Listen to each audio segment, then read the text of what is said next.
9 বছর বয়স, ক্লাস 4 এর পড়ুয়া, মা বাবার একমাত্র সন্তান। কালীগঞ্জে বোমাবাজিতে বালিকার মৃত্যুর ঘটনায় এফআইআরে যে 24 জনের নাম রয়েছে তাদের প্রত্যেকের বাড়ি তামান্নাদের গ্রামে। বাড়ি থেকে মেরে কেটে 400-500 মিটারের মধ্যে। অভিযুক্তরা প্রত্যেকেই তৃণমূলের সক্রিয় কর্মী। যারা ছিল তারা এরা কি সবাই কি কোন দলের? সবাই টিএমসি দলের। যেমন গাওয়াল শেখ, সূত্রের খবর এফআইআরে প্রথমেই নাম রয়েছে তাঁর। ছোট্ট মেয়েটার বাড়ি থেকে মেরে কেটে 300 মিটার দূরে অভিযুক্তর বাড়ি। ঘটনার পর থেকে তিনি বেপাত্তা। মেয়েটার বাবা যেটা দেখাচ্ছেন গাওয়াল শেখের বাড়ি, সেই বাড়ির সামনে আমরা দেখতে পাচ্ছি যে তালা ঝুলছে এবং বাইরে থেকেও কিন্তু কাউকেই বাড়ির ভেতরে যে রয়েছেন সেটা বোঝা যাচ্ছে না। এবং এই যে একের পর এক বাড়ি যেগুলো রয়েছে সেই বাড়িতে অধিকাংশ বাড়ি তালাবন্ধ বা দরজা খোলা থাকলেও কেউ নেই সেখানে।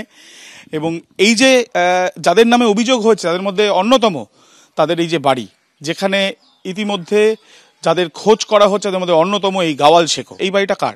গাওয়াল শেখের। সে কোন দল করে? তৃণমূল। অভিযোগ প্রধান অভিযোগ গাওয়াল শেখের নামে কি প্রধান অভিযোগ আপনাদের? হ্যাঁ, প্রধান অভিযোগ গাওয়াল শেখের বাড়ির নামে। কেন? হ্যাঁ, ওই তো সব মানে হেড হয়েছে ওই গাওয়াল শেখের বাড়ি এইটা। এখনো পুলিশ ধরতে পারেনি গাওয়াল শেখকে। গাওয়াল শেখ সে কোথায়? তাকে দেখে কোথায় গিয়েছিলাম, কি বলবো, পালিয়ে গেছে? হ্যাঁ, পালিয়ে গেছে। কোন তার আছে বাড়িতে? কবে থেকে নেই বাড়িতে?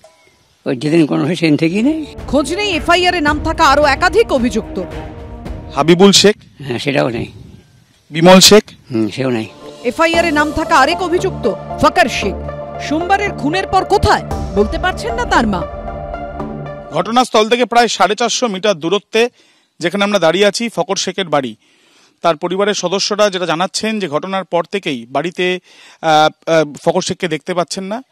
এবং এলাকার বাসিন্দারাও বলছেন যে ঘটনাতে ফকর শেখের যোগ থাকলেও ফকর শেখ বাড়িতে এসছেন সেই ছবি তারা দেখতে পাননি বা তাদের চোখে ধরা পড়েনি। তাহলে কোথায় গেল এই অভিযুক্তরা যাদের নামে এফআইআর করা হয়েছে? ফকর শেখ আপনার ছেলে হয়? হ্যাঁ, কই সে কোথায় আছে কি জানে, বা কোথায় গিয়েছে হয়তো। বোমাবাজিতে বালিকার মৃত্যুর ঘটনায় যে 5 জন গ্রেফতার হয়েছে তারা প্রত্যেকেই একই পরিবারে। তৃণমূলের দাপুটে কর্মী বলে পরিচিত আদর শেখদের বাড়ি থেকে 300 মিটার দূরেই তামান্নাদের বাড়ি।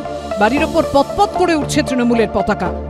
যেখানে শিশুকন্যার মৃত্যু হয়েছে সেখান থেকে ঠিক প্রায় 300 মিটার দূরত্বে আমরা রয়েছি বেলেপাড়া। আর এই বেলেপাড়াতে যে বাড়ির সামনে আমরা রয়েছি এটা হচ্ছে আদর শেখের বাড়ি। পাশেই রয়েছে তার অন্যান্য যারা আত্মীয়রা তাদের বাড়ি। আদর শেখের এই যে বাড়ি, সুবিশাল বাড়ির ঠিক ছাদেই দেখা যাচ্ছে যে তৃণমূল কংগ্রেসের পতাকা সেটা ওপরে উঠছে। এই বাড়িটায় কে থাকে? এটা আদর থাকে, আদর শেখ আর কালো শেখ। দুজনের নামেই তো অভিযোগ আছে? হ্যাঁ, দুইজনের নামে। তারা কাউকে তো দেখা যাচ্ছে না? না, সব পালাতে। এই ধরা পড়ে গেছে।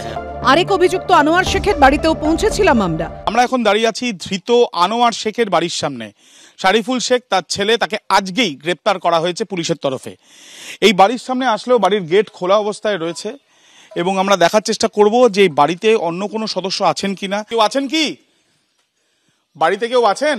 সম্পূর্ণভাবে দরজা খোলা, বাড়িতে ডাকলেও কারোর কোনো সাড়া শব্দ পাওয়া গেল না।